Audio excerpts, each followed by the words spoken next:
నేను ఇప్పుడు మీకు మంచి వెరైటీ చిక్కుడుకాయతోటి పికిల్ చేసి చూపిస్తాను.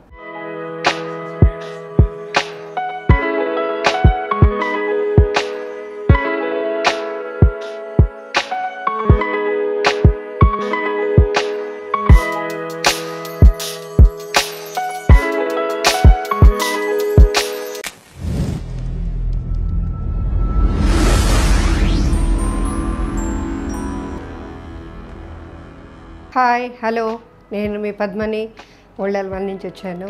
నేను ఇప్పుడు మీకు మంచి వెరైటీ చిక్కుడుకాయతోటి పికిల్ చేసి చూపిస్తాను. దానికి ముందుగా కావాల్సిన పదార్థాలు ఏంటంటే చిక్కుడుకాయలు, అంటే గోరు చిక్కుడుకాయ కాదండి, ఇది వెడల్పు చిక్కుడుకాయలు. ఇప్పుడు సీజన్ ఇది, దీంతో చేస్తున్నాను చిక్కుడుకాయలు. దీనికి చిన్న చిన్న ముక్కలు 2 ముక్కలు కింద చేసుకున్నాను నేను, ఇవి తొడిమలు తీసి.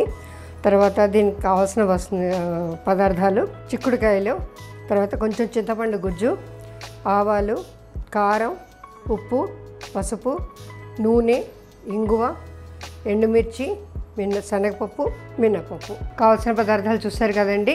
ఇప్పుడు ముందుగా మనం స్టవ్ వెలిగించుకుని బాండీ పెట్టుకుందాము.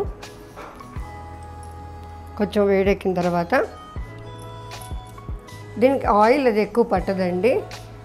ఇది ఆవకాయ అంటే ఊరగాయ కూడా కాదు, పచ్చడిలా కూడా వేసుకోవచ్చును. చపాతీలోకి, దోశలోకి, వాటికి కూడా నంచుకోవచ్చును.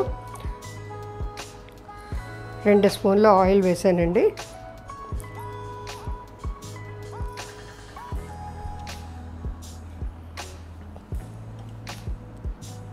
వేడెక్కిందండి. ముందుగా చిక్కుడుకాయలు మగ్గడానికి టైం పడుతుంది కాబట్టి కొంచెం చిక్కుడుకాయలు ముందరగా మనం వేసేసుకోవాలి. నేను 1 కప్పు చిక్కుడుకాయ ముక్కలు తీసుకున్నాను. ఇవి గింజలు అవి తీయక్కర్లేదండి, పూర్తిగా వల్లనక్కర్లేదు. అటు ఇటు తొడిమలు తీసుకుని సగానికి కట్ చేస్తే చాలు ముక్కలు. ఈ సీజన్లో చాలా బాగుంటుంది ఇది. ఇంత తొందరగా మగ్గడానికి మనం కొద్దిగా ఉప్పు,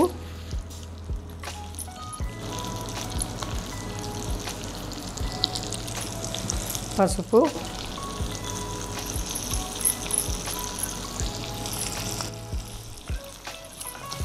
వేసుకుంటే తొందరగా మగ్గిపోతుంది. ఎక్కువ టైం పట్టదండి దీనికి. కొంచెం చింతపండు గుజ్జు, చింతపండుతోటి పుల్లగా ఉడికి బాగుంటుందండి. ఎందుకంటే దీనికి చిక్కుడుకాయకి రుచి అంటూ ఏమీ ఉండదు కాబట్టి, పులుపు అది ఉండదు కాబట్టి కొంచెం మనం చింతపండు గుజ్జు వేసుకుంటున్నాము. ఇప్పుడు తొందరగా మగ్గిపోతుంది. నాకు తెలిసి మీరు అన్నింటితోటి ఊరగాయ చేసి ఉండొచ్చు, ఉసిరికాయ, చింతకాయలు వీటితోటి, కానీ పండుమిరపకాయలు, ఇది చిక్కుడుకాయలు అన్నది చాలా టేస్టీగా ఉంటుందండి. మీరు కూడా ట్రై చేద్దరు. కానీ ఇప్పుడు దీని మీద తొందరగా మగ్గడానికి కాస్త మూత పెట్టుకుందాము.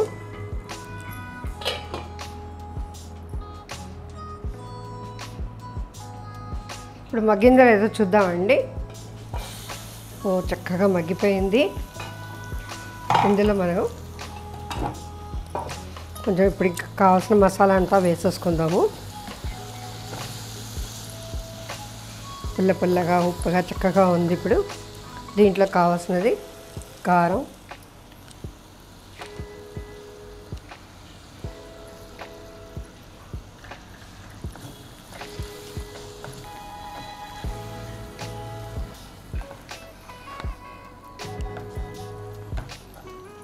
చూసారండి యమ్మీగా ఎంత రెడ్డిష్గా చక్కగా గ్రీన్గా రెడ్గా ఎంత బాగుందో. ఇప్పుడు కారం అది సరిపడా వేసుకున్నామండి. దీన్ని డిష్ అవుట్ చేసుకుందాము.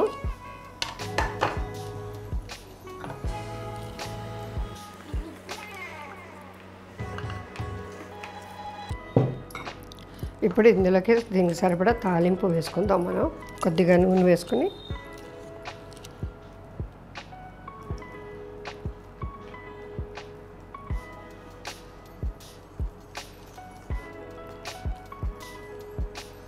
వేడెక్కిందండి. దీంట్లోకి 1 స్పూన్ మినపప్పు,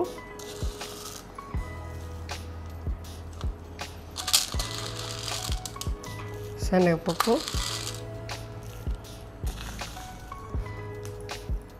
ఆవాలు,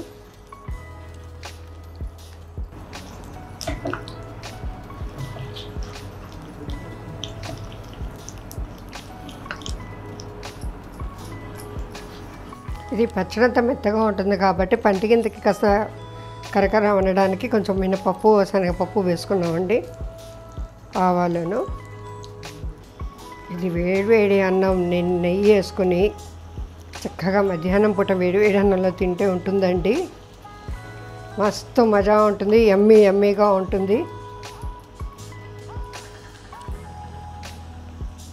ఇంకా ఈ మామిడికాయ ఊరగాయ అయితే దీని ముందర బలాదూరే. కొద్దిగా వేగిందండి పప్పు. కావాల్సినంత కొంచెం ఇంగువ ఇష్టం ఉన్న వాళ్ళు ఇంగువ వేసుకోవచ్చును, కొంతమంది ఇంగువ తినరు, వాళ్ళు స్కిప్ చేసేయచ్చును. కానీ ఇంగువ ఉంటేనే మన వంటలకి బాగుంటుందండి.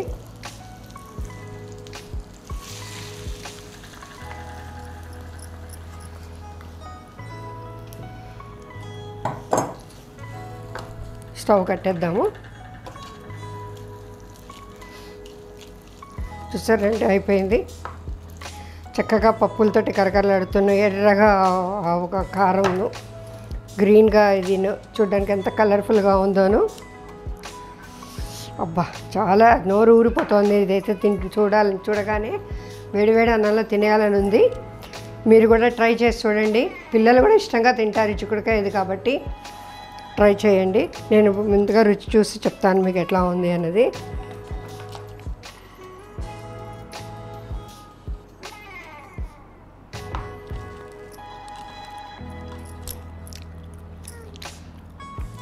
చెప్పక్కర్లేదండి, చాలా అంటే చాలా స్పైసీగా ఉంది, రుచిగా ఉంది, అందరూ ఇష్టపడతారు. ఇందులో మనకి బీపీ వచ్చేసేయడానికి అలా ఏం లేదండి, మంచి ఫైబర్ ఫుడ్ ఇది, చాలా మంచిది. మీరు కూడా ట్రై చేయండి, మీ వాళ్ళకి అందరికీ పెట్టండి, ట్రై చేసి చెప్పండి. తర్వాత ఇలాగే మరొక వంటతోటి మరొక ఎపిసోడ్లో మళ్ళీ కలుస్తాను. నమస్తే.